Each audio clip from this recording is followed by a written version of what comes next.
Welcome back. It's now time for your midday sports.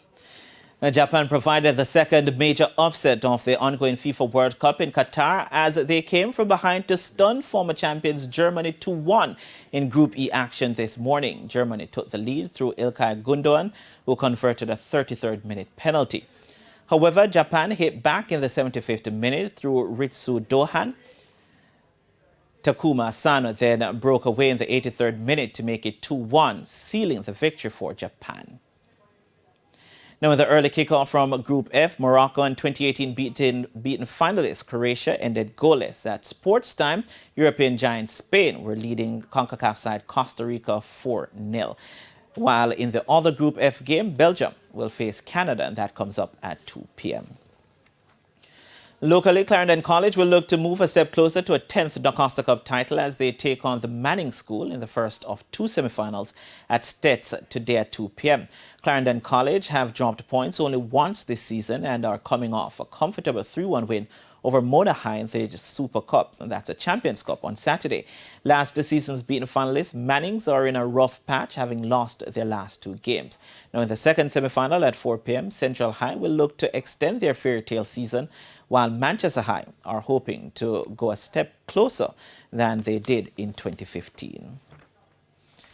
And Jamaica College and St. Andrew Technical will meet in the final of the Issa Manning Cup for the third time in 5 seasons after the two had semi-final wins over Mona High and Kingston College respectively at the National Stadium on Tuesday. Stats got the better of KC for the second time in 4 meetings at this stage and first since 2017 as they came away 3-2 winners. Coach of Stats Philip Williams was full of praise for his team, especially after going down to 10 players early in the second half.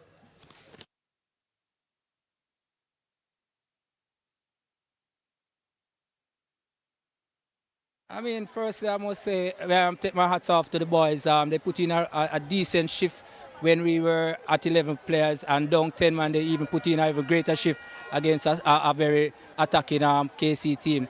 And I mean, they earned my respect tonight. Meanwhile, Technical Director JC Davian Ferguson, who will be taking charge of his third final in as many years at the school, felt the scoreline wasn't a true reflection of the game despite coming from behind to beat Mona 2-1. Today was a game of grit and determination. I think efficiency let us down because we had enough chances to really put this game to bed. 2-1 is not a really justifiable scoreline of the game. But goals change game. I think Mona had the first goal. And from there on in, it gave them a little bit of confidence, a little bit of impetus. The final of the Manning Cup will take place on Friday, December 2 at Sabina Park. Now to cricket, the West Indies bowlers were made to work on day 1 of their 4-day warm-up day-night encounter against Australia Prime Minister's 11 in Canberra. At stumps, the Prime Minister's 11 reached 297 for 9.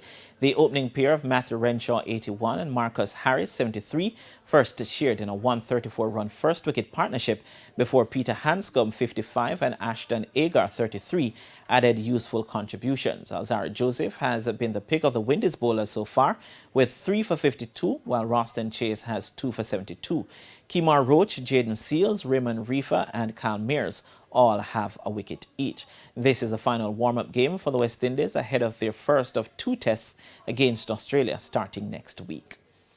And that's it for your Midday Sports Report. Shamela, it's back to you.